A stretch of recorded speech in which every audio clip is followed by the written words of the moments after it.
Hello everyone, I think all of you know what is the print revolution. ये सिर्फ book produce करने का तरीका नहीं था, इसने लोगों की लाइफ को ट्रांसफॉर्म कर दिया। उसने लोगों के सोचने के तरीके को चेंज कर दिया। लोग अब authority means church, pope, religion, information और नॉलेज को एक नई तरह से समझने लगे।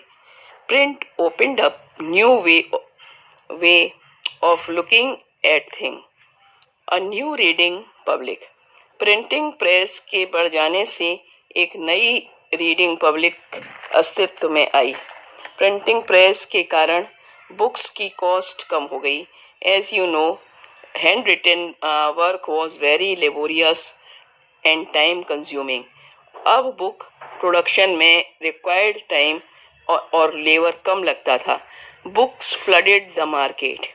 पहले रीडिंग बस उच्च वर्ग के पढ़े लिखे लोगों तक ही सीमित थी और common people lived in a world of oral culture means they were not able to read a book. They heard sacred texts read out and folk tales narrated. क्या होता था कि लोग पढ़े लिखे नहीं थे तो लोगों के सामने जो पढ़े लिखे लोग होते थे वो किसी भी चीज़ को बहुत ज़ोरों से पढ़कर उन्हें सुनाते थे या फिर कोई ड्रामा वगैरह करके दिखाते थे या जो स्टोरीज थी उन्हें नैरेट किया जाता था। नॉलेज ओरली ट्रांसफ़र की जाती थी, जैसे कि हम लोग नॉलेज ओरली ट्रांसफ़र की जाती थी। फॉर एग्ज़ाम्पल, जैसे कि हम लोग बच्चों को काउंटिंग टेबल या ABCD कुछ भी ओरली सिखाते हैं, बिल्कुल ऐसा ही पहले होता था। People collectively heard a story और saw a performance. वे लोग बुक को इंडिविजुअली और साइलेंटली नहीं पढ़ते थे। जिस तरह हम लोग रामलीला या कंस लीला कुछ देखने के बाद पूरी रामायण और महाभारत समझ जाते हैं बिना पढ़े लिखे, उसी तरह कोई ड्रामा या कोई स्टोरी प्ले की जाती थी, लोगों के सामने दिखाई जाती थी और लोगों को उसकी नॉलेज हो जाती थी। लोग अकेले में बैठकर नहीं पढ़ते थे। Before the age of print books were not only expensive but they could not be produced. ये कॉज था कि बुक्स जो थी एक्सपेंसिव ही नहीं थी, लेकिन डिमांड के अकॉर्डिंग सप्लाई भी नहीं थी, क्योंकि जो हैंड रिटन वर्क था वो बहुत ही लेबोरियस था, टाइम कंज्यूमिंग था।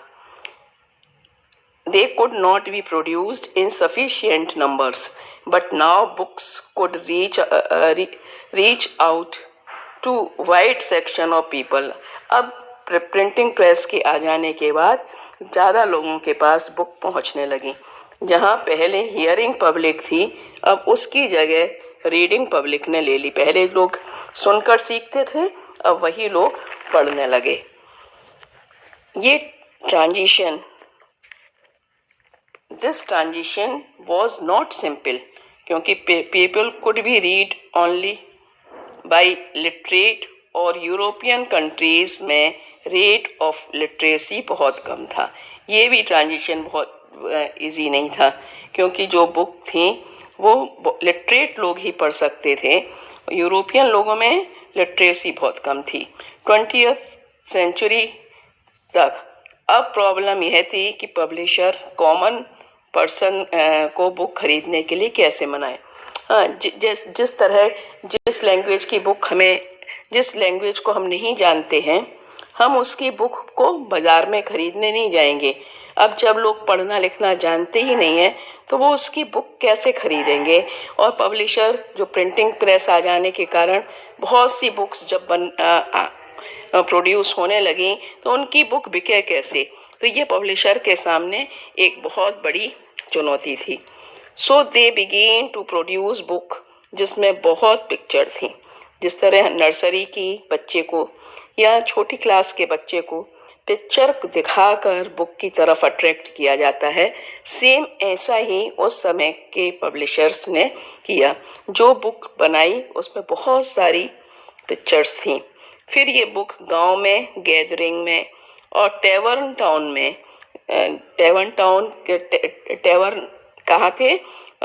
उसमें टाउन में टेवन थे जहाँ लोग बैठ के आराम से ड्रिंक करते थे और वहीं पर सारी चर्चा वगैरह न्यूज़पेपर पढ़े जाते थे. ओरल कल्चर दस enter print and print material was orally transmitted. Oral culture print में गया, जो जानते लिखते थे वो प्रिंट होने लगा और प्रिंट मटेरियल को ओरली डिस्क्राइब किया जाने लगा.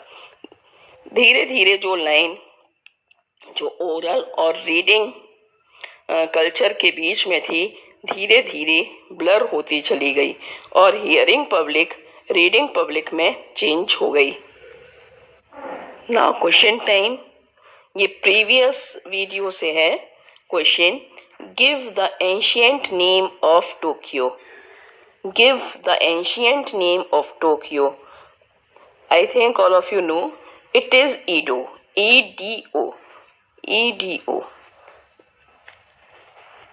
Next question.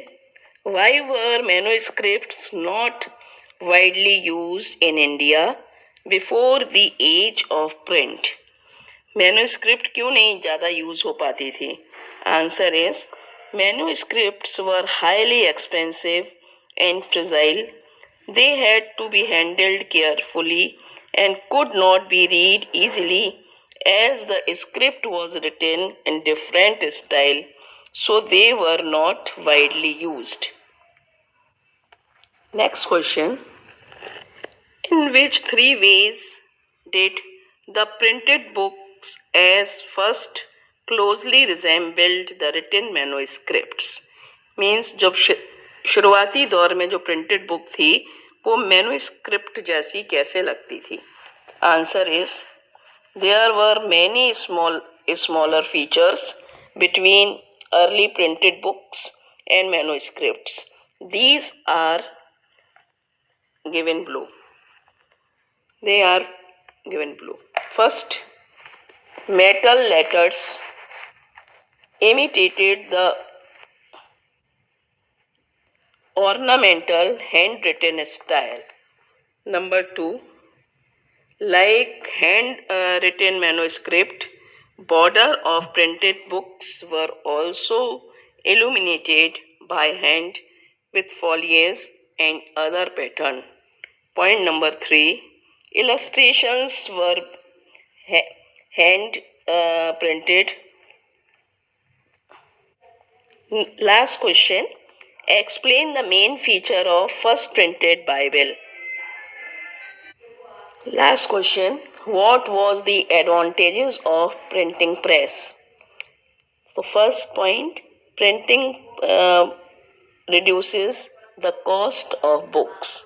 Second, the time and labor required to produce each book came down. Third, multiple copy could be produced with great ease. आज के लिए इतना ही. Thank you. Subscribe the channel, like the channel. If you have any query, you may ask freely. There should not be any hesitation. Thank you.